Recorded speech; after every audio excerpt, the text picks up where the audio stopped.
जय हिंद सभी को, जय हिंद सभी को, जय हिंद। चलिए आवाज मिल पा रही है सभी को? चलिए आवाज मिल पा रही है? चलिए रेडी?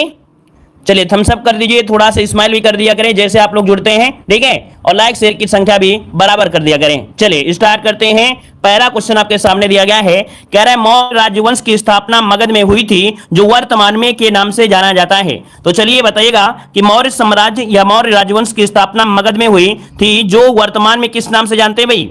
यहां पर देखिए आपका बिहार, यहां पर ऑप्शन क्या बनेगा? यहां पर सी नंबर है, राइट हो जाएगा।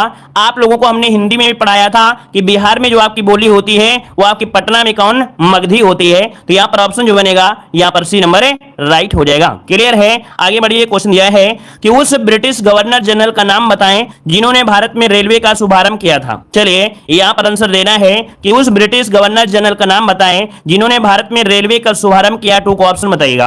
तो देखो भाई यहां पर जो लॉर्ड डलहौजी है, कौन? लॉर्ड डलहौजी भारत में रेलवे को शुभारंभ किया था। और इसके अतिरिक्त देखा जाए इन्होंने डाक व्यवस्था भी चलाई थी, है ना। और एक सबसे खतरनाक नीति थी आपकी हड़प नीति, जो कि यहां पर वो नीति इनके लिए सबसे खतरनाक साबित हुई। तो यहां पर आंसर आपका डी नंबर है, राइट हो जाएगा। चलिए आगे बढ़ते हैं। क्वेश्चन दिया गया है, तीसरी बौद्ध परिषद किस शहर में आयोजित की गई थी? गौतम बुद्ध से एक क्वेश्चन 100% बनेगा, याद रखिएगा। गौतम बुद्ध से एक क्वेश्चन आना ही आना है, अनिवार्य है बिल्कुल तरीके से, ठीक है। तो तीसरी बौद्ध परिषद किस शहर में आयोजित की गई थी? 3 नंबर में। तो ऑप्शन बी हो जाएगा आपके पाटलिपुत्र में। दोस्तों कहां पर? आपके पाटलिपुत्र में की गई थी, जो कि अशोक के संरक्षण में आपकी हुई थी। तो यहां पर ऑप्शन बी हो जाएगा। अगला क्वेश्चन देखिए आपसे दिया गया है कि अकबर के दरबार में मुख्य चित्रकार कौन थे? ये क्वेश्चन आपको स्टैटिक जीके में अर्थात जो स्पेशल डोज देते हैं वहां पर ये सभी क्वेश्चन मिलेंगे, याद रखिएगा। तो आप लोग स्पेशल डोज वाली जो क्लास होती है उसको जरूर देखिएगा। तो कह रहा है निम्नलिखित में से अकबर के दरबार में मुख्य चित्रकार कौन था? तो यहां पर देखिए 4 का जो ऑप्शन बनेगा, यहां पर जो दसवंत आ रहा है, जिसका भी ऑप्शन बिल्कुल सही जवाब आ रहा है दसवंत, इसका आंसर है, राइट हो जाएगा। इसके अतिरिक्त एक और भी महत्वपूर्ण कलाकार था, बसावन। कौन? बसावन भी याद रखिएगा। बसावन जो आपका है ये भी बहुत कलाकार व्यक्ति था, है ना। तो यहां पर ऑप्शन हो जाएगा आपका सी नंबर। आगे बढ़ते हैं। क्वेश्चन आपसे अगला पूछा गया है, कह रहा है कि 6ठी शताब्दी ईस्वी पूर्व के दौरान मथुरा के आसपास के क्षेत्रों को कहा जाता था। चलिए जवाब दीजिएगा कि जो आपका 6ठी ईस्वी पूर्व के दौरान जो मथुरा का क्षेत्र है तो इसके आसपास के क्षेत्रों को कहते थे यहां पर सूरसेन कहते थे। हिंदी में हमने कई जगह आपको पढ़ाया भी है। तो यहां पर सौरसेन या अपभ्रंश जो आपकी आई है, कहीं ना कहीं सूरसेन जो आपके राजा थे इन्हीं जनपद से अर्थात यहीं से निकल कर आए हैं। तो ऑप्शन क्या हो जाएगा आपका? सी नंबर है, राइट हो जाएगा। चलिए आगे बढ़िए। क्वेश्चन आपसे अगला पूछा गया है, यहां पर दिया गया है वर्ष 1904 में किसने क्रांतिकारियों की गोपनीय समिति के रूप में अभिनव भारत का आयोजन किया था? चलिए दोस्तों बताइए। और अच्छा क्वेश्चन आपका दिया है, याद रखिएगा कि अभिनव भारत का जो आयोजन किया था वो किसने किया था? वीडी सावरकर, बिल्कुल सही जवाब आया है। यहां पर आंसर आपका हो जाएगा वीडी सावरकर, बिल्कुल राइट आंसर आपका हो जाएगा। इसके बाद यहां पर आगे बढ़ते हैं। क्वेश्चन आपसे अगला पूछा गया है, वर्ष 1905 में बंगाल के विभाजन के दौरान भारत के वायसराय कौन थे? जब बंगाल का विभाजन हुआ उस समय भारत के वायसराय पूछा गया है। तो देखिए आपका जवाब हो जाएगा लॉर्ड कर्जन। कौन है दोस्तों? लॉर्ड कर्जन, इसका जो ऑप्शन है यहां पर ए नंबर है, राइट हो जाएगा। याद होगा कि बंगाल का विभाजन कर दिया गया था और 16 अक्टूबर को बंगाल विभाजन प्रभावी हो गया था। कब?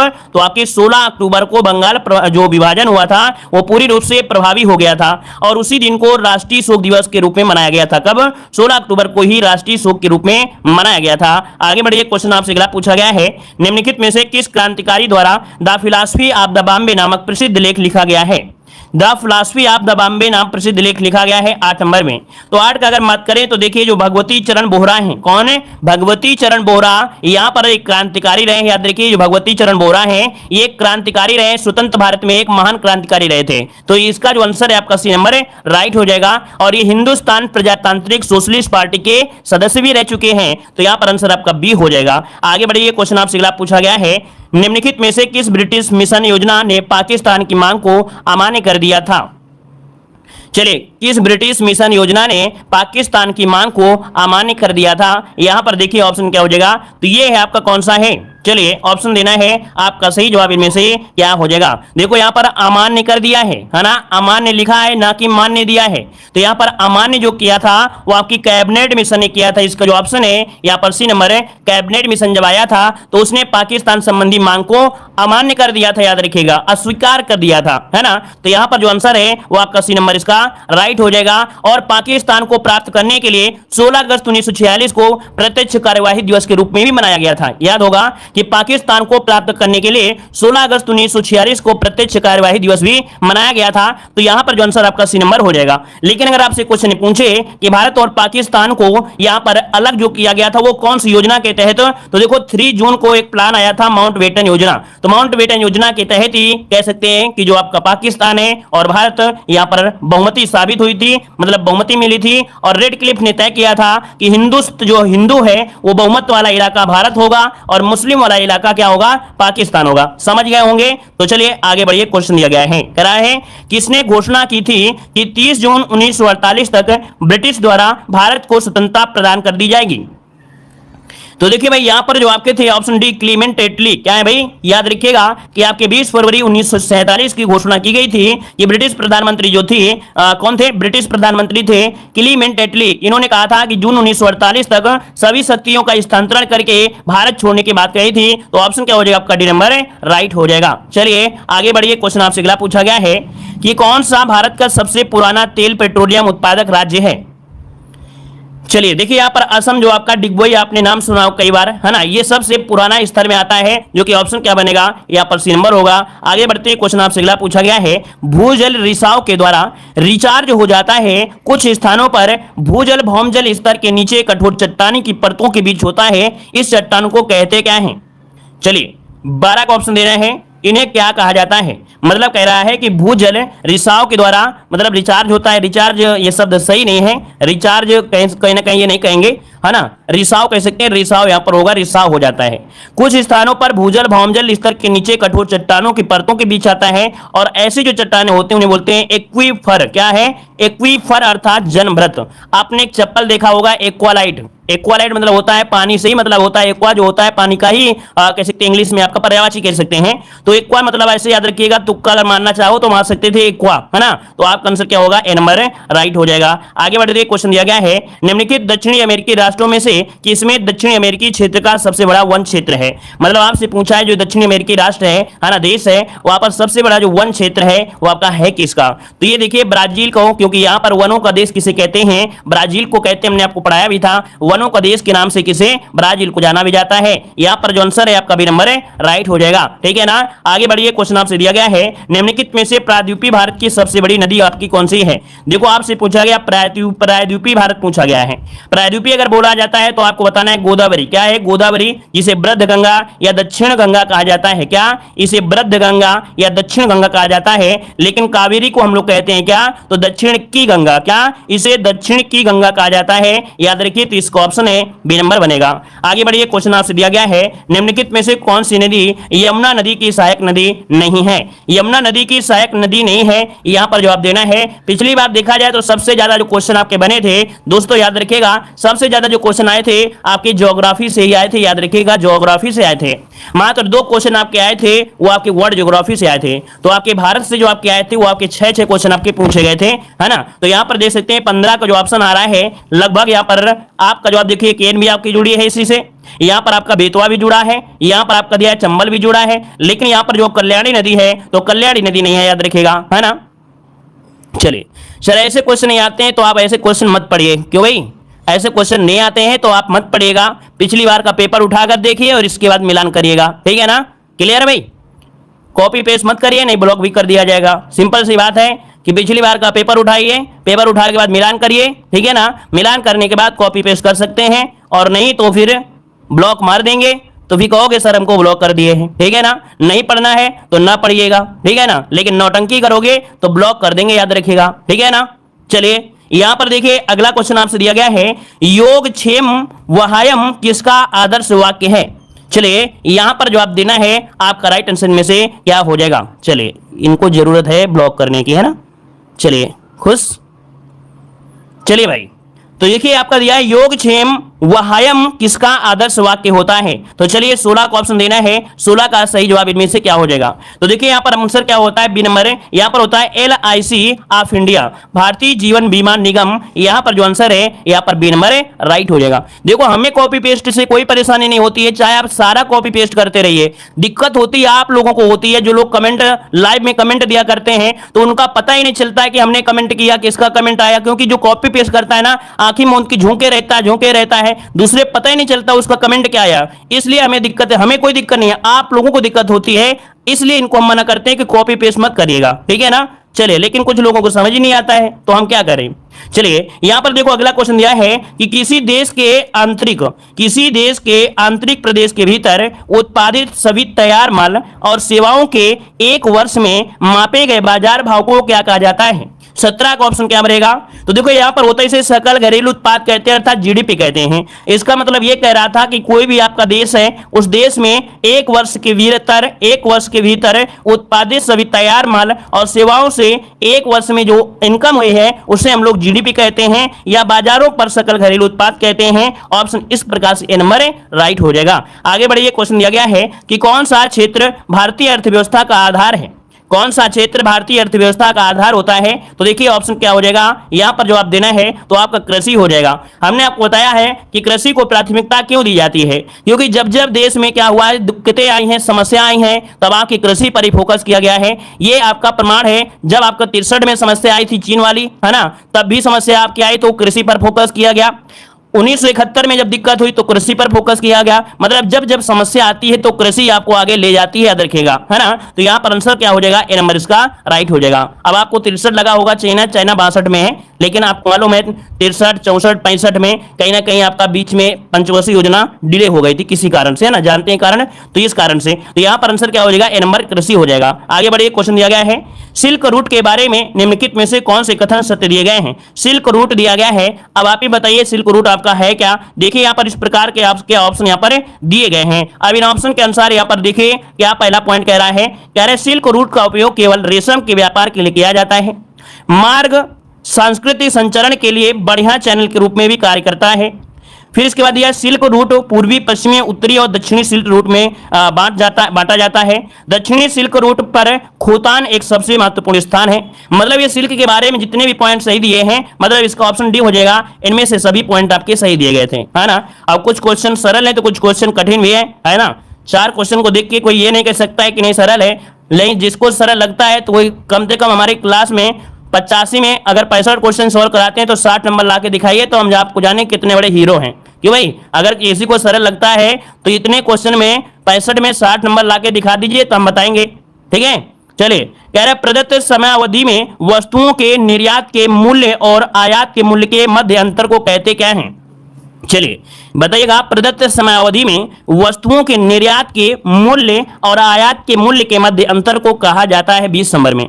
तो देखो इसे कहा जाता है व्यापार संतुलन। दोस्तों याद रखिए, जो 20 का ऑप्शन है इसे हम लोग व्यापार शेष कहते हैं। एक लैंग्वेज होती है व्यापार शेष, तो व्यापार शेष भी आप लोग कह सकते हैं, या इसी को हम लोग व्यापार संतुलन भी कहा जाता है। चलिए आगे बढ़ते, क्वेश्चन आपसे दिया गया है, ये भारतीय संविधान के आर्टिकल 326 के अनुसार हर राज्य की विधानसभा और विधान परिषद के चुनाव वयस्क मताधिकार के आधार पर होंगे। वयस्क मताधिकार से तात्पर्य है कि प्रत्येक भारतीय नागरिक की उम्र जो चुनाव में भाग लेने के लिए होती है वो कितनी होनी चाहिए। तो यहां पर देखिए ऑप्शन क्या हो जाएगा, यहां पर आंसर आपका हो जाएगा ए नंबर इसका राइट हो जाएगा, ठीक है। यहां पर आगे बढ़ते हैं, क्वेश्चन दिया गया है निम्नलिखित में से कौन सा कथन गलत दिया गया है। कौन सा कथन है गलत दिया गया है। तो भैया 22 में पहला पॉइंट दिया गया है कि राज्यपाल राज्य की विधान परिषद का स्थगन कर सकता है। बिल्कुल सही बात आपका है, कह रहे राज्यपाल राज्य की विधानसभा का स्थगन कर सकता है। दोनों में क्या अंतर है भाई, विधान परिषद, अच्छा ठीक है। अगला है राज्यपाल राज्य की विधान परिषद को भंग कर सकता है, यहां पर यह दिया गया है। तो देखो भाई यहां पर अगर हम आपसे बात करें तो आपका आंसर क्या सी नंबर होगा क्या, नहीं। ऑप्शन देखिए सी वाला आपका गलत दिया गया है। क्यों, क्योंकि विधान परिषद को भंग नहीं किया जा सकता है, परंतु उसके 1/3 सदस्य प्रत्येक दूसरे वर्ष में सेवानिवृत्त हो जाते हैं। इस कारण से सी वाला जो ऑप्शन आपका है ये आपका गलत दिया गया है। यहां पर आगे बढ़ते क्वेश्चन दिया गया है, कह रहा है भारतीय संविधान का अनुच्छेद 22 निम्नलिखित में से किससे संबंधित है। अनुच्छेद 22 का जो संबंध है यहां पर जवाब देना है, क्या राइट आंसर हो जाएगा। चलिए यहां पर 23 नंबर में, तो 23 का ऑप्शन क्या हो सकता है, कह रहा है धर्म, जाति, लिंग या जन्म। तो ये तो आपका है नहीं है। यहां पर देखो दिया गया इसी नंबर, कुछ मामलों में गिरफ्तारी और हिरासत के खिलाफ संरक्षण होगा। हमने इसके पहले भी क्लास में आपको बताया था कि कोई मान लीजिए चोर है और वो अगर चोरी करते पकड़ा जाता है तो पब्लिक तो उसे कूटना शुरू कर देती है, लेकिन पुलिस जो होती है उसको बचाती है, उसका संरक्षण करती है ना। बचाने का मतलब ये नहीं होता है बस होता है कि पब्लिक से मार से बच जाए, नहीं पब्लिक तो मारेगी तो सीधा आईसीयू में पहुंच जाएगा, है ना। और कितना मारेगी पब्लिक पता भी नहीं होता है, इस कारण पुरुष क्या होता है, उसकी संरक्षण प्रदान करती है। ऑप्शन क्या होगा, सी नंबर राइट हो जाएगा। आगे बढ़िए, क्वेश्चन दिया गया है कि 1975 में आपातकाल के समय भारत के राष्ट्रपति कौन थे। दोस्तों यहां पर जवाब देना है कि 1975 में आपातकाल के समय भारत के राष्ट्रपति कौन थे। चलिए ऑप्शन मिलेगा क्या, ये फखरुद्दीन अली अहमद थे। दोस्तों याद रखिए फखरुद्दीन अली अहमद, यहां पर फखरुद्दीन थे आपके, कौन थे, यही थे फखरुद्दीन अली अहमद, इसका जो आंसर है राइट हो जाएगा। अगला क्वेश्चन आपसे यहां पर दिया गया है कि इनमें से कौन सा कथन सही दिया गया है, कौन सा कथन सही दिया है। चारों ऑप्शन आपके सामने यहां पर दिए गए हैं। थोड़ी वीडियो की क्वालिटी जरूर बढ़ा लीजिएगा जब क्वेश्चन बड़ा हो जाता है तब। देखिए भाई यहां पर दिया गया है कि 1975 में आपातकाल के समय गुलजारी लाल नंदा भारत के प्रधानमंत्री थे। यह आपसे देखो दिया है, सही कथन आपसे पूछना है तो भैया ये क्या आपका सही है क्या, नहीं सही है। फिर दिया गया है आपका 1975 में आपातकाल समय इंदिरा गांधी भारत के प्रधानमंत्री थे। यहां पर देख सकते हैं जो आपका सही जवाब है वो आपका कौन सा होगा, यहां पर बी वाला जो ऑप्शन है यहां पर राइट हो जाएगा, बी नंबर है राइट हो जाएगा। चलिए अच्छा इसके पहले पॉइंट क्या था भाई, अच्छा ये राष्ट्रपति हैं और ये क्या थे भाई, प्रधानमंत्री थे, है ना। दोनों पॉइंट आपका यहां पर राइट हो जाएगा, क्लियर है।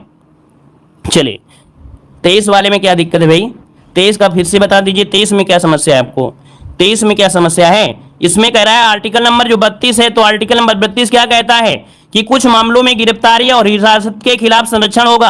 अर्थात जैसे आपके घर में कोई चोर घुस गया, भगवान न करे कि आपके घर पे चोर कोई घुस जाए, अगर घुस जाता है और आप उसे पकड़ लेते हैं या उसको जनता पकड़ लेती है तो फिर भयंकर मार चलती है।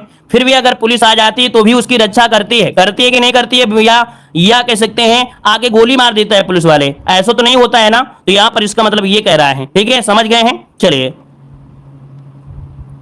चलिए यहां पर आगे बढ़ते हैं, इसका जो आंसर है आपका है यहां पर सी हो जाएगा। 23 नंबर आर्टिकल नहीं है महोदय, आर्टिकल 32 नहीं है, आर्टिकल नंबर 22 है। 32 नहीं मतलब क्या कह रहे हैं, आर्टिकल नंबर 22 है सर, 32 नहीं है। तो हम तो भाई क्या बोल रहे हैं भाई, आर्टिकल नंबर 22 ही तो बोल रहे हैं भाई, क्या दिक्कत हो, हम 23 बोल रहे हैं क्या बार बार, क्यों, हम आर्टिकल नंबर 22 ही तो बोले हैं, आर्टिकल 32 बोल दिए हैं क्या भाई। चलिए कमेंट अगर आपका देख लें तो आप लोग कंफ्यूज कर दोगे, दुनिया को भी कंफ्यूज कर दोगे। 22 ही तो बोले हैं भाई, 23 बोल दिए, 32 बोल दिए हैं क्या हमने। चलिए भाई यहां पर देखो हो गया ना। आगे बढ़िए, क्वेश्चन आपसे दिया गया है, कह रहे मोनोमर कैप्रोलेटेक्सम का किस बहुलक को प्राप्त करने के लिए बहुलीकरण किया जाता है। चलिए यहां पर जवाब देना है। चलिए 32 बोल रहे थे, माफ करिएगा, वहां पर 22 लिखा है, इतना तो आप लोग भी जानते हैं, हो सकता है गलती से हमने बोल दिया तो इसके लिए माफी मांग रहे हैं, ठीक है ना भाई। चलिए कह रहा आपसे मोनोमर कैप्रोलेटम का किस बहुलक को प्राप्त करने के लिए बहुलीकरण किया जाता है। चलिए 26 नंबर में, तो 26 का ऑप्शन क्या होगा, ये नायलॉन जो 6 आपका है ऑप्शन बनेगा यहाँ पर बी नंबर इसका राइट हो जाएगा। अगला है कि शक्ति की भौतिक मात्रा की बीमा क्या होती है, शक्ति की भौतिक मात्रा की बीमा क्या होती है। चलिए यहां पर जवाब देना है, 27 नंबर का ऑप्शन क्या हो जाएगा।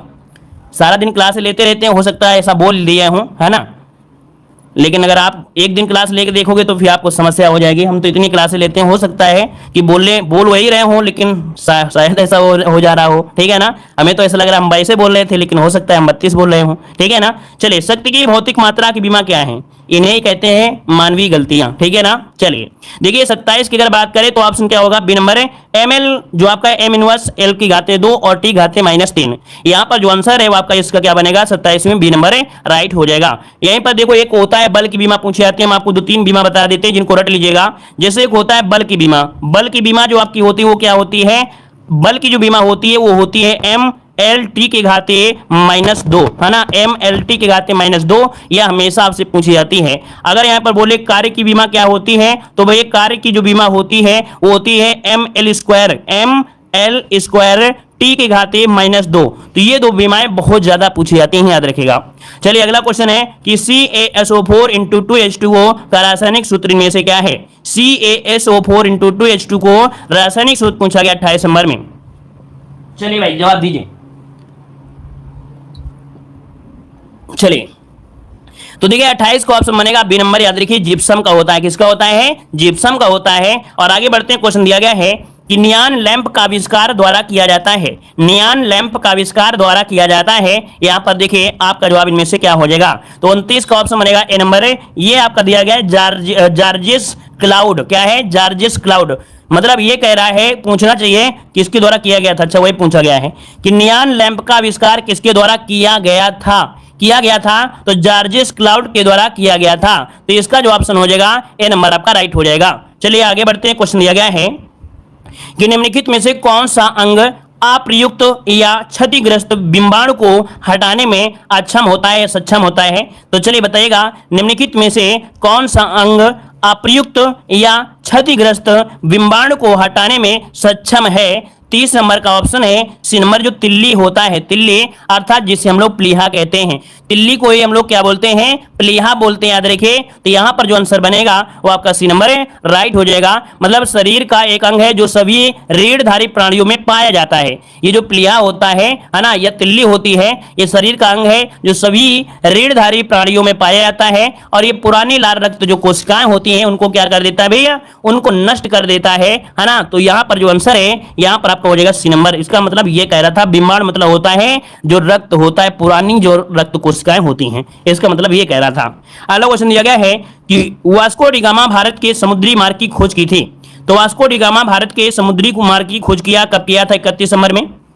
चलिए 31 का ऑप्शन देखिए, आपका जवाब यहाँ पर हो जाएगा सी नंबर 1498 में। और ये कोझिकोड जो कि आपके कालीकट में ये पहुंचा था और जमोरी ने जम के स्वागत किया था। अगला क्वेश्चन दिया गया है कि अमीर खुसरो द्वारा रचित कविता छाप तिलक सब छीनी किस भाषा में है? अमीर खुसरो द्वारा रचित कविता छाप तिलक सब छीनी किस भाषा में है? 32 नंबर में। तो 32 का ऑप्शन ये आपके ब्रज भाषा में है। किसमें है? आपके ब्रज भाषा में है। यहाँ पर जो आंसर है यहाँ पर सी नंबर राइट हो जाएगा। क्लियर है? और यहाँ पर हमने बताया था कि इन्हें भारत का तूतीय हिंद भी कहा जाता है, अर्थात भारत का तोता कहा जाता है। यहाँ पर आगे बढ़ते हैं। क्वेश्चन दिया गया है कि विश्व स्वास्थ्य दिवस किस दिन मनाया जाता है? तो 7 से स्वास्थ्य और 7 से 7 वो भी क्या? अप्रैल। तो ऑप्शन क्या बनेगा? यहाँ पर बन जाएगा बी नंबर राइट हो जाएगा। क्लियर है? अगर पूछे कि 1 अगस्त को क्या मनाते हैं तो 1 अगस्त को मनाया जाता है राष्ट्रीय पर्वतीय वृक्षारोहण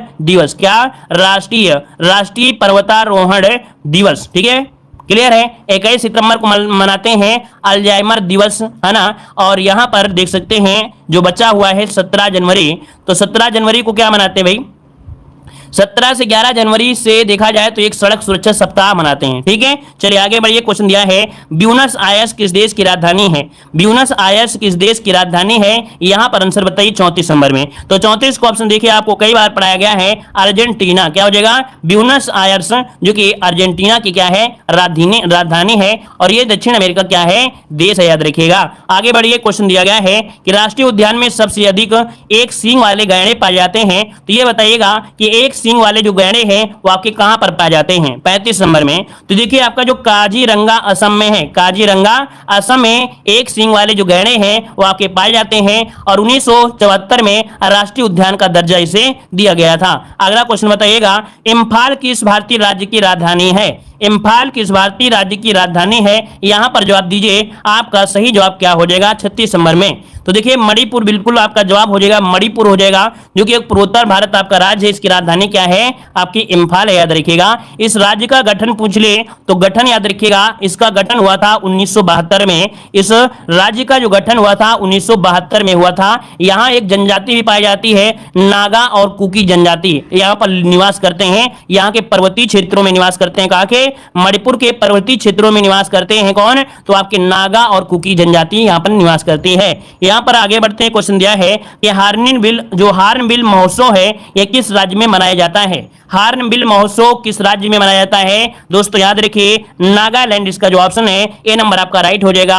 और याद रखिए एक पॉइंट और भी हमने आपको बताया था। क्या बताया था? कि त्योहारों का त्योहार किसे कहते हैं? तो याद रखिएगा कि त्योहारों का त्योहार किसे कहते हैं? तो हार्नबिल महोत्सव को ही कहा जाता है, जो कि 1 से 10 दिसंबर को मनाया जाता है। आगे बढ़िए। क्वेश्चन दिया गया है कि महाराष्ट्र के पोला त्योहार में किस जानवर की पूजा की जाती है? तो देखिए महाराष्ट्र में एक त्योहार होता है पोला त्योहार, और इसमें एक जानवर होता है जिसकी पूजा की जाती है। तो ये है आपका यहाँ पर वृषभ। क्या है भाई? वृषभ जो आपका है जिसे बुल कहते हैं, तो इसकी पूजा की जाती है, याद रखिएगा। ऑप्शन क्या हो जाएगा? आपका बी नंबर राइट हो जाएगा। और ये पोला त्योहार देखा जाए तो आपकी जैसे महाराष्ट्र है, छत्तीसगढ़ छत्तीसगढ़ है, मध्य प्रदेश है और तेलंगाना के उत्तरी हिस्सों में भी अमावस्या के रूप में किसानों द्वारा मनाया जाता है। आगे बढ़िए, क्वेश्चन दिया गया है निम्नलिखित में से नृत्य का कौन सा प्रकार असम से संबंधित है, और असम में बताना है कि कौन सा त्योहार असम से संबंधित है। चलिए, तो देखो भाई यहां पर जो आपका आंसर है वो आपका सी हो जाएगा बिहू, है ना। बिहू असम के 3 अलग अलग सांस्कृतिक उत्सवों में आपका समूह को दर्शाया जाता है, जो कि यहां पर दुनिया भर में देखा जाए तो आगामी जो प्रवासी होते हैं वो प्रवासी लोग भी इसका धूमधाम से मनाते हैं। ऑप्शन इसका सी नंबर है, राइट हो जाएगा। और इसके बाद आगे बढ़ते हैं कि कश्मीर दी वाजपेयी ईयर्स नामक किताब किसके द्वारा लिखी गई है। कश्मीर दी वाजपेयी ईयर्स नामक किताब किसके द्वारा लिखी गई है, अर्थात इसके लेखक पूछा गया है। तो यस का आंसर हो जाएगा क्या, ए.एस. दुलत। क्या नाम है, ए.एस. दुलत। ये आपके जो हैं इंटेलिजेंस ब्यूरो के पूर्व विशेषक निदेशक आपके रह चुके हैं। तो इसका जो आंसर है यहाँ पर आपका सी नंबर है, राइट हो जाएगा। आगे बढ़िए, क्वेश्चन आपसे अगला पूछा गया है, कह रहा है भारत की पहली महिला मुख्यमंत्री कौन थी। भारत की पहली महिला मुख्यमंत्री कौन थी 41 नंबर में। तो 41 का ऑप्शन क्या होगा, बी नंबर सुचेता कृपलानी। क्या, सुचेता कृपलानी जो ऑप्शन है यहाँ पर बी नंबर इसका राइट हो जाएगा, सुचेता कृपलानी हो जाएगा। क्लियर है। अगला बताइएगा कि स्वतंत्र भारत के प्रथम शिक्षा मंत्री कौन थे। स्वतंत्र भारत के प्रथम शिक्षा मंत्री पूछा गया है। तो यहां पर देखिए जो आपके मौलाना अबुल कलाम आजाद थे, मौलाना अबुल कलाम आजाद, याद रखिए ये आपके भारत के पहले क्या थे, शिक्षा मंत्री रह चुके हैं, याद रखिएगा। और यहां पर आगे बढ़िए, क्वेश्चन दिया गया। अच्छा, एक क्वेश्चन और होता है कि भारत का राष्ट्रीय शिक्षा दिवस, शिक्षक नहीं शिक्षा दिवस अगर पूछ ले, भारत का राष्ट्रीय शिक्षा दिवस जो मनाया जाता है 11 नवंबर को, तो 11 नवंबर को मनाया जाता है, ये इनके जन्मदिवस के उपलक्ष्य में ही मनाया जाता है। शिक्षा दिवस बोल रहे हैं, शिक्षक नहीं बोल रहे हैं, हमने पहले बोल दिया है, शिक्षा दिवस बोल रहे हैं। चलिए आगे बढ़ते हैं। क्वेश्चन दिया गया है कि विश्व का सबसे बड़ा दूरदर्शी कहां पर स्थित है। चलिए बताइए कि विश्व का सबसे बड़ा दूरदर्शी कहां पर स्थित है। देखिए भाई 43 की अगर हम बात करें तो ये जो आपका है कहां पर है, ऑप्शन हो जाएगा कैलिफोर्निया में है। कहां पर है, कैलिफोर्निया। इसका जो आंसर है आपका राइट आंसर ए नंबर है हो जाएगा, ऑप्शन के अनुसार ए नंबर बन जाएगा। आगे बढ़ते, क्वेश्चन आपसे दिया गया है, कह रहा है गालिब थे, जो आपके गालिब थे वो आपके क्या थे, बताइएगा गालिब जो थे वो आपके क्या थे। तो देखो हमने 44 की अगर हम बात करें तो ये कवि हैं, याद रखिएगा, ये आपके उर्दू शायर भी हैं, है ना, ये उर्दू शायर भी हैं, मिर्जा गालिब इसे कहते हैं। तो यहां पर देखिए ऑप्शन क्या होगा, ए नंबर इसका राइट हो जाएगा। क्लियर है। अगला बताइएगा कि भारत का राष्ट्रीय चावल अनुसंधान संस्थान कहां पर स्थित है। भारत का राष्ट्रीय चावल अनुसंधान संस्थान पूछा गया है, तो आपका जवाब इनमें से क्या हो जाएगा, तो आपका जवाब हो जाएगा क्या, यहां पर कटक जो ऑप्शन है यहां पर ए नंबर राइट हो जाएगा, राष्ट्रीय चावल अनुसंधान संस्थान आपके कटक हो जाएगा। लेकिन अगर आपसे ये पूछे कि आपका क्षेत्रीय अगर लगा देता है, तो क्षेत्रीय अगर लगा देता है तो आपको वाराणसी बताना, याद रखिए राष्ट्रीय क्षेत्रीय चावल अनुसंधान, तो आपका हो जाता है वाराणसी। दोस्तों आगे बताइए, क्वेश्चन दिया गया है कि भारत के राष्ट्रगान की रचयिता कौन है। चलिए भारत के राष्ट्रगान के रचयिता बताना है, यहां पर जवाब देना है। तो ऑप्शन हो जाएगा Rabindranath Tagore, option A number right हो जाएगा। अगला क्वेश्चन आपसे दिया गया है कि भारत और श्रीलंका के मध्य संयुक्त सैन्य अभ्यास कौन सा है। भारत और श्रीलंका के मध्य संयुक्त सैन्य अभ्यास पूछा है, तो देखिए मित्र शक्ति, क्या मित्र शक्ति जो ऑप्शन है यहां पर ए नंबर इसका राइट हो जाएगा। और इसके बाद आगे बढ़ते हैं कि शोभना चंद्र कुमार किससे संबंधित हैं। शोभना चंद्र कुमार किससे संबंधित है, यहां पर आंसर क्या हो जाएगा। तो चलिए नोट करिए, शोभना चंद्र कुमार इनका जो संबंध है वो किससे है।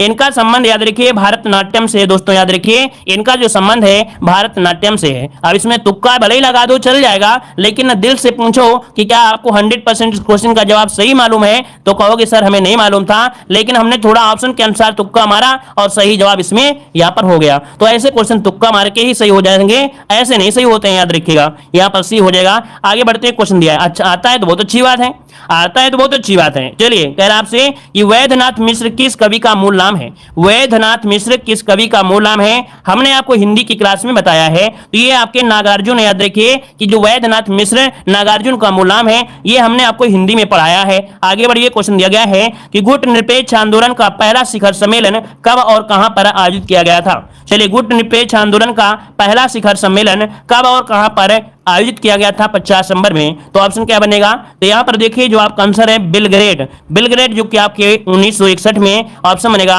यहाँ पर सी नंबर राइट हो जाएगा। क्लियर है। और इसके बाद आगे बढ़ते क्वेश्चन दिया गया है, यहाँ पर देखो हिंदी के क्वेश्चन है और हिंदी में जो क्वेश्चन है वो आपके गद्यांश तो जरूर है, लेकिन इसमें जो क्वेश्चन मिलेंगे वो आपके क्या होंगे? ग्रामर पोर्शन के आपके होंगे। ठीक है ना। तो कुसुम शाम को मंदिर में दर्शन करते हुए घर गई, वह देर तक गीत गाती रही, उसे समय का पता न था। आधी रात बीत गई, उसने सितार बजाई, फिर भी उसका मन न लगा। उसने टहलना शुरू कर दिया। रात किसी तरह से कटी, सुबह उसकी आंखों में नींद से बेझिल हो गई। वह देर तक सोती रही। माँ ने आकर जगाया और कलेवा करने के लिए कहा। कलेवा मतलब होता है नाश्ता करना। जैसे तैसे वह उठी और कलेवा करने के लिए कहा। जैसे तैसे वह उठी, नहाई और साइकिल से कॉलेज के लिए चली। कॉलेज में उसकी सखी ने घी के पराठे खिलाए। कुसुम के संगीत प्रेम की कॉलेज में छात्र नहीं थी। परिवार में मामा, नाना, चाचा, भाई बहन भी प्रशंसा करते हैं। देखो ये गद्यांश था, पढ़े तो आप पढ़ भी सकते हैं। तो देखो हम आपको बताते हैं, यहां पर दिया है कौन सा शब्द आपका स्त्रीलिंग है। इस क्वेश्चन में क्या था कि गद्यांश के क्वेश्चन हैं, लेकिन इसमें क्वेश्चन ग्रामर पोर्शन है, इसलिए हम आपको सॉल्व करा रहे हैं। ठीक है ना। तो ये जो स्त्रीलिंग आपका इनमें क्या हो जाएगा? तो शाम है, रात, शाम कैसी है, रात कैसी है, आंखें कैसी हैं। लेकिन कलेवा ये एक नाश्ता होता है, नाश्ता होता है, याद रखिए। कलेवा अर्थात नाश्ता कर लो, नाश्ता तैयार है। ये बोलते नाश्ता तैयार ही है, नहीं नाश्ता तैयार है, तो ये पुल्लिंग में आता है। अगला दिया गया है, कुसुम शाम को घर गई, इस वाक्य में कौन सा काल है?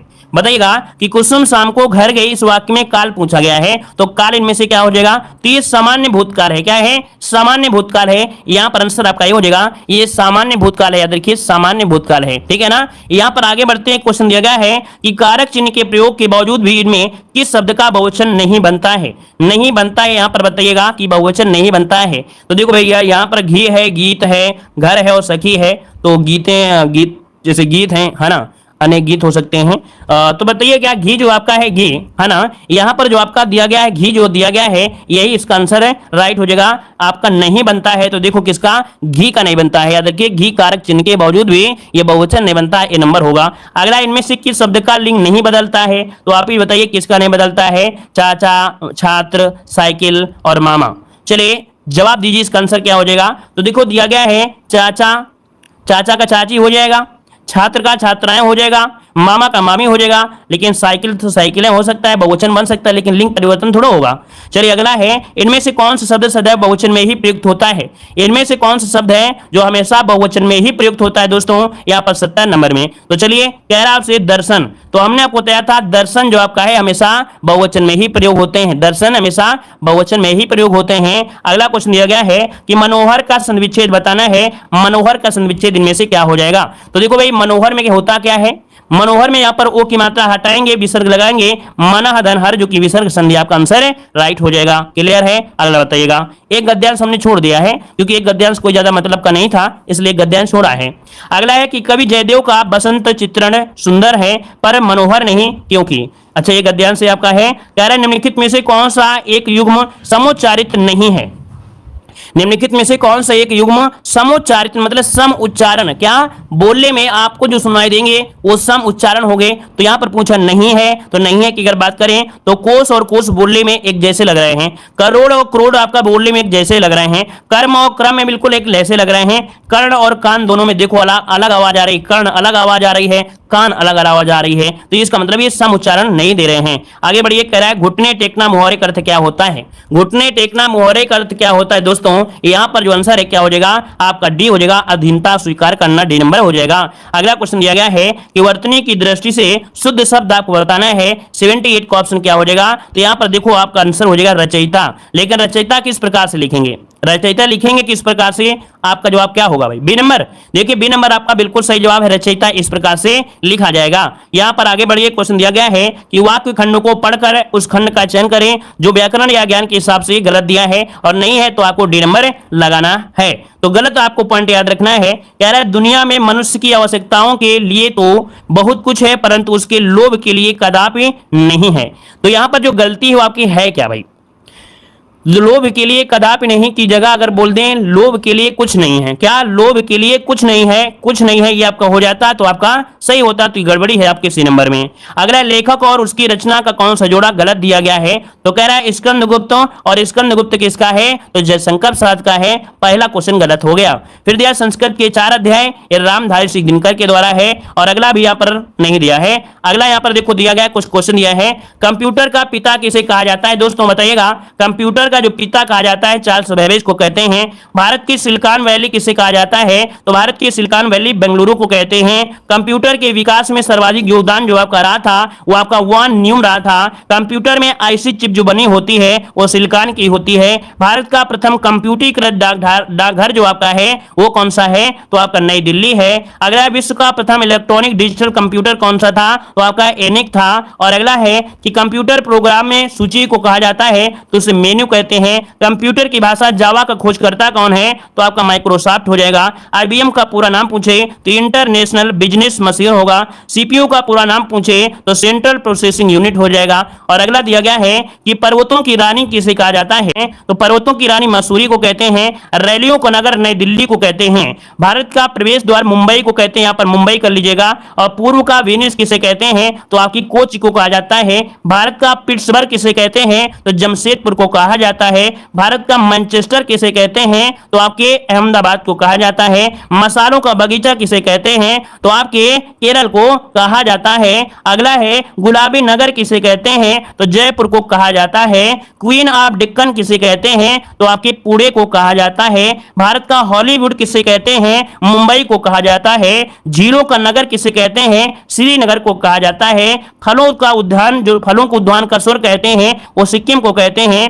पहाड़ी की मल्लिका जो कहते हैं वो आपके नेत्रहाट को कहते हैं। और भारत का डेट्राइट किसे कहते हैं, तो भारत का डेट्राइट पीतमपुर को कहा जाता है। पीतम यहां पर हो जाएगा। पूर्व का पेरिस किसे कहते हैं, तो आपके जयपुर को कहा जाता है। पूर्व का पेरिस यहां पर जयपुर। सॉल्ट सिटी के रूप में किसे जाना जाता है, तो आपके गुजरात को जानते हैं। सोया प्रदेश किसे कहते हैं, तो आपके मध्य प्रदेश को कहते हैं। मलय का देश किसे कहते हैं, तो भैया याद रखिए मलय का देश आपके कर्नाटक को कहते हैं। और दक्षिण भारत की गंगा जो कहते हैं वो किसे कहते हैं, तो आपको कावेरी को कहते हैं। तो इस प्रकार से यहां पर जो टेस्ट रहा है वो आपका कंप्लीट होता है। और हमने बता दिया है कि ये जो क्लास है वो सिलेक्शन वाली सीरीज है, तो ये सीरीज को जरूर ज्वाइन करिएगा।